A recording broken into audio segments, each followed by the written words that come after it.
Okay, we're Riverside here with E.B. Anderson and the Resolutes, who just finished their big set on the big stage. How you guys feeling now? Great. It was a lot of fun. Super good. Right on. When everybody's smiling out there, having a great time here in the afternoon sun. So being children of the 80s, how were you all exposed to the music of the 50s and 60s? How did that happen? Well, for me and, well, my brother, it was, we both have really, really large families as far as my parents' brothers and sisters, my brothers and sisters. And my mom, who's the youngest of 10 kids, her mother, my grandmother, lived with us from the time that we were born until like 15 or 16 years old, and she was a huge fan of like old country records, and we had a record player, and she was always listening to old country records and like gospel records. So that's how we kind of, for me anyway.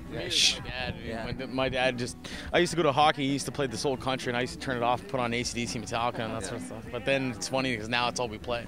And my dad's his brothers. And on the other end of the spectrum, my dad and his dad are brothers. They also have like 10 brothers and sisters. And when we went to their house, all they listened to was AC/DC. So.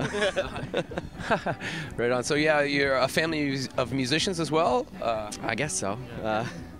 I don't think any, well... The rest of the guys knew how to work harder than we did, and we just didn't have it in us, so you know, we can't work hard, we just played music and tried to well, I was going to say... my day. Right on. Well, being from a small town in Nova Scotia, obviously, that like I'm from a very, very small town in New Brunswick, and playing music often is the only thing that'll keep you out of trouble, eh? Yeah. That didn't keep me out of trouble. Gets you into trouble too.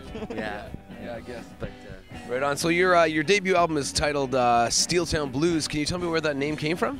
Well, Trenton is the steel town, and pretty much most of everything on there is rooted somewhat in having to do with growing up around there, or kind of stories from around town.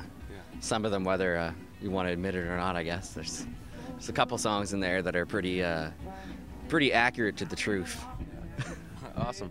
Well, speaking of records, you mentioned that you're doing a little bit of recording soon for a brand new record. Tell me about that. Yeah, we've been messing around. I think probably half the songs we played tonight were new. We've been kind of experimenting with how we want to record it. We recorded a demo a couple weeks ago with just one microphone, a ribbon microphone set up in front with the drums about 10 feet away, so kind of like how they used to record stuff, since that's kind of like what we're playing, so kind of seemed like a fun little experiment to try and record something how it would have been recorded back then. Well, yeah, a lot of those, it's really cool nowadays that people are starting to record that way, especially when their music is, you know, an older style. A lot of people are going for that vintage sound, so that's one way of doing it, that's for sure. Right on, is there anybody here tonight that you're really excited to hear about?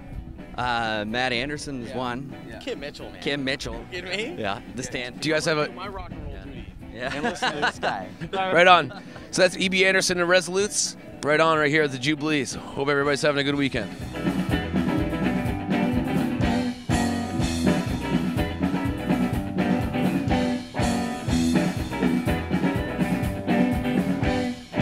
My 16 on 49. I way to make it on the highway line with